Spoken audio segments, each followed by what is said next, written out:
Hey everyone, welcome back to my channel. Yes, you read the title right. Today's video is a story time and I'm so excited to be sitting down to film this today. When I did my channel rebrand, you guys were really sad that I wasn't going to be doing as many story times, and I kind of explained that my story times are only as good as the content that I have. So I need a good story to tell you in order to make a good video.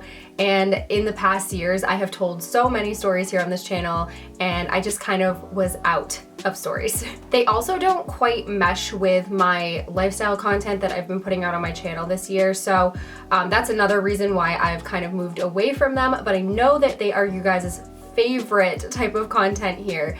And so for the holidays this year, I wanted to do a story time special, and I went back into my old video ideas, and I actually managed to find a couple of ideas that I never ended up making that I kind of came up with towards the time we were moving last year, so they never got filmed. So that is one of the stories that you're going to hear today. And then hopefully in the future, I'll do another story time special as well, kind of sprinkled throughout my content. I'm excited because this is kind of gonna break it up a little bit also. So for those of you that have been here since the Storytime golden era, I guess you could say, thank you all so much for sticking around.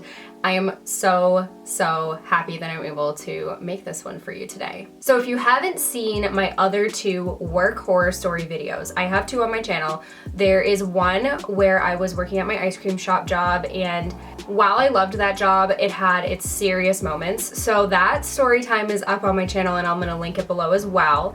It's 3 mini stories in one. And then I also have another video about when I was a hostess, which was for 3 days at a new restaurant, and management did not train me and just threw me to the wolves. So that one is up as well. Again, I'll link them down below, I'll link them on the screen if you guys are interested in going to see those after this. Maybe binge them on this Christmas week. Maybe you're on break, I don't know. So this one is a continuation of that series. However, it is about my first ever job. So this story actually takes place before the other two do. This is all about when I was a camp counselor at 16 years old. Before I get started with this video, I do want to mention that this story is absolutely infuriating, and it also involves safety of children being put at risk because of the camp that I worked at. So I just want to let you guys know that beforehand, that this story, to tell it for me, is very upsetting and frustrating. So for you guys, I'm gonna imagine that you're gonna equally be as frustrated. But it does have a somewhat okay ending, a pretty satisfying ending, so that's good. But yeah, I just wanted to throw that out there before we get started. So I'm gonna put this into context, like my whole job and what it pertained, before I tell the actual story, because I think it'll make a little bit more sense that way. So being a camp counselor was pretty much everyone's dream job where I went to high school. I don't know what it was, but we all wanted this job. And it was super sought after, and the Parks and Recreation department in a neighboring town from ours had a summer camp every year, and everybody wanted to work there. I ended up working with a ton of my friends. For some reason, it was just like that ideal job that everyone wanted. I think because like we've been watching, you know, movies and shows as kids, and like seeing these like quintessential summer camps on TV and everything, and like you just think, oh, it's so fun because I get to do all these activities with the kids, and it's like barely a job. Like I think that's kind of the mindset that we all had going into it, and that is just not, that's not what happened. This camp was not a camp on a lake with cabins. It was not a sleepaway camp. It was actually a day camp. So the kids would get dropped off at 7 o'clock in the morning when their parents were on their way into work, and then they would get picked up at like 5:30, 6 o'clock when the parents were coming home from work. So we were essentially a glorified daycare. It was quite a bit different from that like picturesque summer camp you're probably seeing in your head. There were 3 camps. There was kindergarten through 2nd grade, 3rd through 5th grade, and 6th through 8th grade. And they were all held at the local schools in that Parks and Recs town, which I always thought was kind of a bummer for the kids, because they literally would leave school and then like a week later they would be back at school for camp. I just never thought that that sounded fun, but I don't know, maybe it was, but that just seemed like the crappiest situation ever. So there were different tier levels of like hierarchy at the camp, and different like jobs you could have. And so it started out with counselors in training, CITs, who were 15 or so years old, and they actually had to have a worker's permit and were there just kind of observing. And it was kind of a feeder program into the regular counselor program. So they only worked part-time. They were there like 3 times a week and only for half days, and were really just there to see what the job was about for the future. Fun fact, my husband actually started as a CIT at the camp, because if you guys have been watching my channel for a while, we went to school together and stuff. He also worked there, and so he started out as a counselor in training when we were 15 and ended up going up into the ranks as a counselor later on down the road. You did not have to be a CIT to be a counselor. You could just apply as a counselor when you were 16. So in this story, Kaylee is 16 years old. Here is a photo for reference. That's what I looked like. And I applied as a junior counselor. So the junior counselor was kind of the lowest ranking regular counselor. You were roughly 16, 17 years old. It was your first or second year on the job, and you were at the bottom of the totem pole, though you did work full-time. It was a full-time job. We worked either 7 to 3 or 9 to 5 every single day of the summer, aside from weekends, and we had, I think, 4th of July. Oh no, we didn't have 4th of July off, that's right. Some of us got to go home early on 4th of July because they didn't have enough kids at the camp. But it was every single day of the summer other than weekends. So going from like being 15 years old and having like a kid summer, like where I'm just like, woo, free as a bird, going into this was like a huge shock to my system. Completely full-time. But again, it appealed to a lot of us because we were like, well, we're gonna be going to the beach and taking the kids on, you know, field trips and activities and playing all day. And so it didn't seem like it was gonna be that grueling of a job. We were wrong. Above a junior counselor was a senior counselor, and the senior counselors were essentially same like amount of responsibility as a junior counselor, but they were kind of our mentors, and they had been there a year or 2 longer than us. They were also paid more because they had been there longer, but they otherwise had all the same kind of responsibilities. And we were actually each paired with a senior counselor within the camp, which I'll talk about in a minute. And then above them, we had head counselors. So there were 4 at our camp, and they kind of just were the overall like mentors for everybody. You would go to them if you had any kind of issues that a senior counselor couldn't help with, and they oversaw everybody. They weren't assigned specific children. Again, I'll get there in a second. And fun fact, my now sister-in-law was actually one of my head counselors. So they were kind of like, it was a very like prestigious position to have, to be a head counselor. There were only 4, like I said, in the camp. And then we had 2 coordinators. So as far as I know, each camp had 2 coordinators. I don't think they rotated from camp to camp. I'm pretty sure we had our own coordinators. Our coordinators were a mother-daughter duo. And just to give you an idea of where the issues were at this camp, the daughter of the mother-daughter duo actually had 2 sons at our camp that she was overseeing. And so basically these 2 boys had their mom and grandma as our coordinators. And because of this, these kids could never get in trouble. They could do no wrong. Nothing was ever their fault. Their mother and grandmother covered up every little thing that they did. And yes, they were not well-behaved children. So that gives you a little bit of an idea how corrupt this camp was right out of the gate. Their job was basically make the schedule, set up the field trips. They would flip the gym while we were outside with the kids, because we were in the gymnasium primarily for eating, like meals and lunch and all that, but then we would also do activities, so they'd have to move stuff around in there. They were just kind of there to keep the day going, to keep, you know, the activities moving and stuff like that. Above them was the head of the camp, and he would rotate between all 3 camps. He would spend a few hours at each camp every day, and he primarily stood in a corner and just watched over us very threateningly, forebodingly. One of his favorite pastimes was firing people. He loved to come up with random rules that didn't really exist and fire people for things that we didn't even know was a thing. He was not a good person. He was not a nice person. He was very, very unfair as well. He was a very biased person, as were most of the adults that worked at the camp. They were all very biased. They had their favorite counselors, and if you were not in the favorites group, you were getting in trouble for everything all the time. I worked at the kindergarten through second grade camp, so 5 to 8-year-old kids, and we had about 200 kids in the camp. So within the camp, I was paired with a senior counselor, and we together were in charge of 11 first grade kids. So we had kind of our own little class within the camp itself. And that was used mostly for attendance in the morning. They would eat breakfast in their little group. We would do morning activities in our group. And then it was also used to keep track of kids on field trips. We were kind of in charge of our 11 kids, and that was it. And that was a good way to keep track of 200 kids as a whole. So there were like 20-ish groups of kids. And so if you do that math, there was like 40 counselors at our camp. We went through a week of training. We sat in an auditorium for 40 hours and learned all the ins and outs.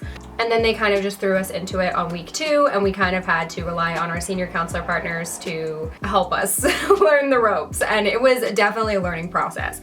The camp started also mid-June, or late June actually, right after the kids got out of school, and went until late August, so right before the kids went back to school. In Maine, we go back usually the first week of September. So it was a full summer camp. Like, there were no sessions. It was just, that was the camp all that summer. Now that I've kind of caught you up to how all of this is laid out, I will get into the actual story. So this happened while we were on a field trip. It was late July. So I'd been there for about a month at this point. I had, you know, my share of things happen, and I had learned a lot of things. And for example, on my second day of work, a kid actually like bolted out the back door of the gym and like tried to escape the camp. So that just gives you an idea of the stuff that we would deal with regularly. We were going on a field trip, which was very typical. We went on usually 1 to 2 field trips every single week. One of them was always either the beach or a campground. And that was because it was roughly 95 every single day of this summer. We had maybe 2 or 3 rainy days in the entire summer. It was a gorgeous summer, but for Maine, it was very, very abnormally hot that year. And so we were always trying to find places to take the kids to cool off. So the beach was a huge hit for them. But campgrounds were definitely our most common place to go because there was more than just the beach for them to do. Usually there was also a pool and a big open field where they could play kickball, or a playground. We could often stay at a campground for the entire day without the kids really getting bored. So on this particular day, we were going to a campground. And when we arrived at the campground, we got our rotation schedule. So what they would do was have the counselors be in certain spots at whatever field trip we were on, and would be doing a certain job for probably 1 to 2 hours, and then we would rotate. And so there were a few different things that you could be assigned to do. One thing that often junior counselors got assigned to do was bathroom duty. We all hated it, but basically you would just walk around and round up kids that needed to go to the bathroom, and you would take them as a group, and you would have to keep track of all of them. Usually it was like 20 kids, and you take them to the bathroom and then take them back to whatever activity they were doing. That was just an example of a rotation you could be on for 1 to 2 hours. You could also be watching them at the playground or playing kickball, like I said, out in the field, like some kind of sport activity. But the biggest one that was the most popular that most people were assigned to was being in the water with the kids wherever we were, whether that was the ocean or a lake or a pond or the pool. If there was one at the campground, that was where a bulk of the counselors were.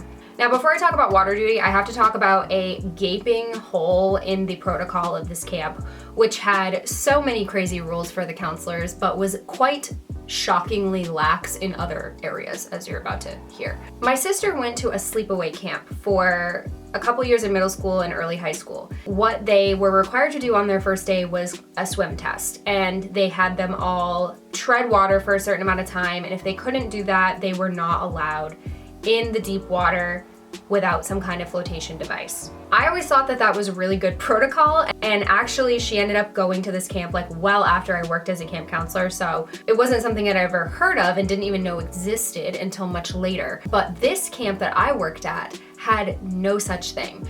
Their protocol for swimming, and whether a child needed a flotation device or not, was whether their parents sent them with one. So the rule was that if they showed up to the field trip with water wings or a life vest, we had to put put that on them, and they would fight us on it, but if it was in their bag, they had to put it on. If there was nothing in their bag, we were not required to ask them, and we weren't required to question anything. Like, they just were allowed to go swimming. Now remember, I work with 5 to 8-year-old kids. They're still fairly young. Yes, vast majority of them could swim at this point, but that is just not something that I thought we should be taking chances with.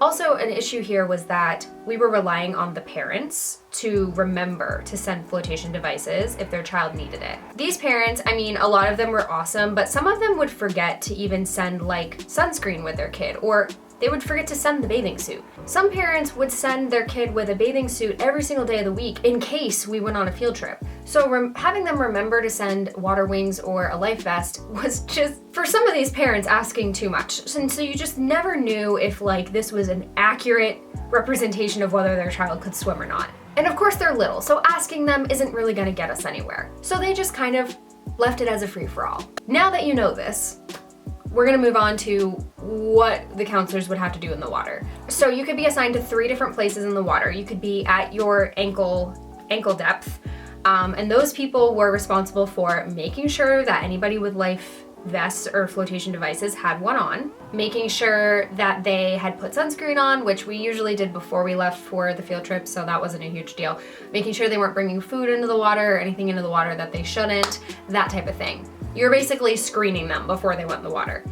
Then there were the people at waist level. There was usually about 4 people at waist level. They had frisbees and balls and things to play with, and they were also making sure that the kids weren't like pushing each other under the water or splashing each other in the face, stuff like that, just making sure everything stayed civil, and basically they were the ones playing with the kids. Then there were the people out on the far outskirts, and usually you were about chest, neck level in the water, and those people were the boundary. So it did not matter if the swimming area had like a roped off area, we were the boundary. So I'm about 5 feet tall, so we could only go up to about here on me. That was as far out as these kids were going. So they were not allowed to swim past us. They could swim to us, but they could not swim past us. There were usually 4 to 5 of us making kind of an arched like semicircle on the very outer part of the deemed swimming area. On this day, that's where I was. I was neck deep in the water with 4 other counselors. So we went out, we took our places before they let the kids get in the water.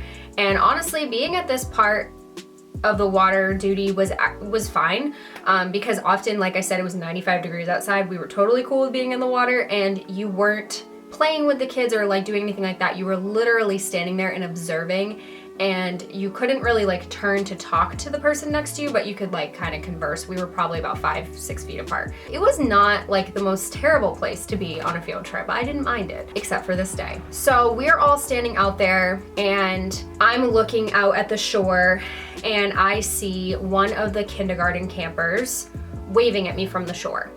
This little girl, she was not in my group because I had first graders, like I said earlier. She just really took a liking to me. I don't know if I reminded her of someone in her family, I don't know what it was, but she stuck to me like Velcro.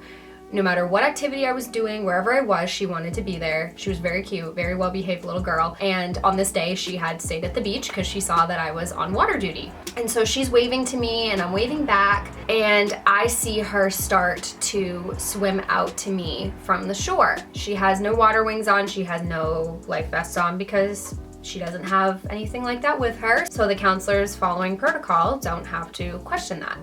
So she starts to swim out, and she's doggy paddling, and she's swimming. Like, she could definitely swim. And I'm talking to her as she's coming out, and I'm like, oh, you're swimming out to me? And she's like, yeah, and she's smiling, and she's all excited. And so when she's about halfway out to me, I notice that she's starting to kind of get tired and kind of dip under the water. And she'd dip under, and she'd kind of like come up, in her face, like she'd be like, you know how kids do, that face, like.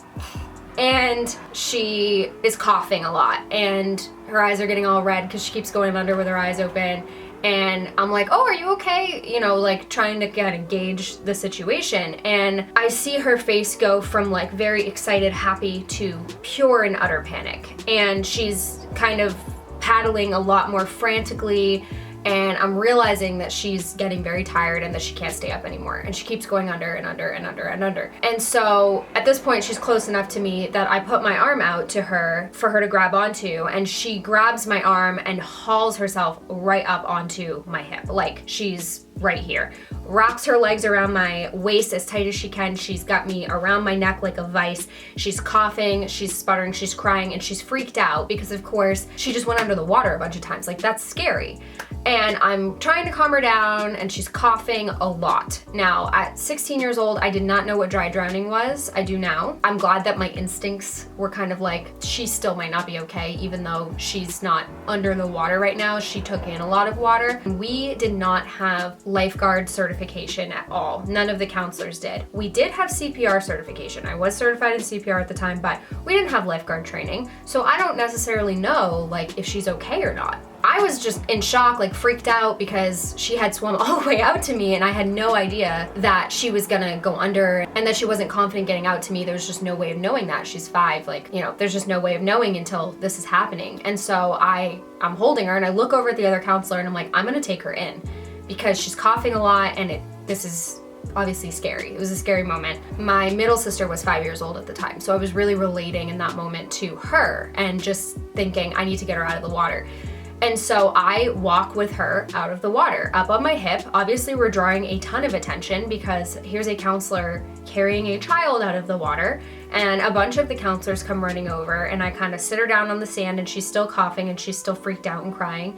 And they're all like, oh my God, what happened? And so I'm saying, she kept going under the water. She was trying to swim out to me. She kept going under, so I just grabbed her and got her out. And all the counselors are like, oh my gosh, yes, like, thank God you got her out. Like, thank God she was swimming to you and not just swimming and, you know, going under without anybody seeing, you know, like I had my eyes locked on her, so which like I hadn't even thought of, but like had she not been swimming at me, who knows what could have been happening, like, and people not noticing. We're all like very concerned. One of the counselors goes to try and find someone from the campground to see if there's like a medic or something. There was no lifeguard on duty at this swimming area. I'm kind of off to the side at this point talking to another counselor, and one of the coordinators comes over to the area and she's looking at the camper on the ground and she's kind of surveying all of us and trying to figure out what the heck happened.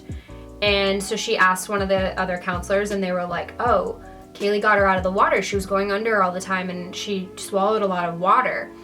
And we just went and tried to find like one of the campground people. So the counselor looks at me and she's like, okay, I need you to come with me. Very like dead serious. And I'm instantly like, oh yeah, of course. Cause I'm thinking I'm gonna have to fill out some kind of incident report right now because this little girl could have drowned on our watch and should have had water wings, flotation device, something on.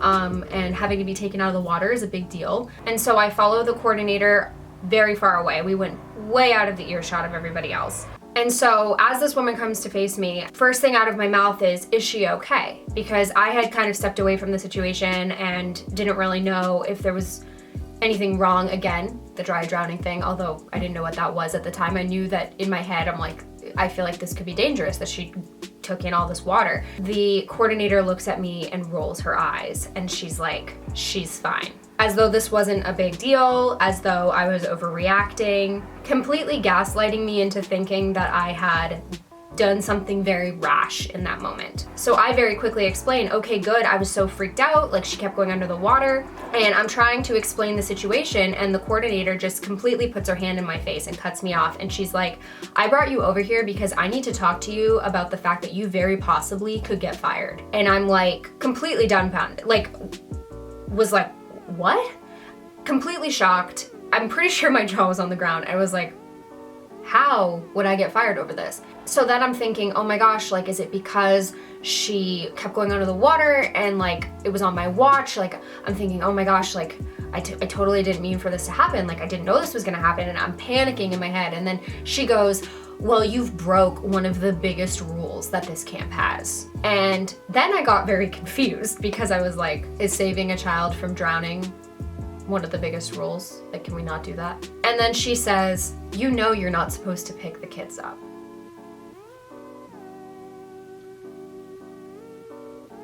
And I got really sassy in that moment. I said, she was going under the water, I was obviously gonna get her out of the water. And the coordinator said, well, you didn't need to pick her up. You could have just guided her back in with her by her hand.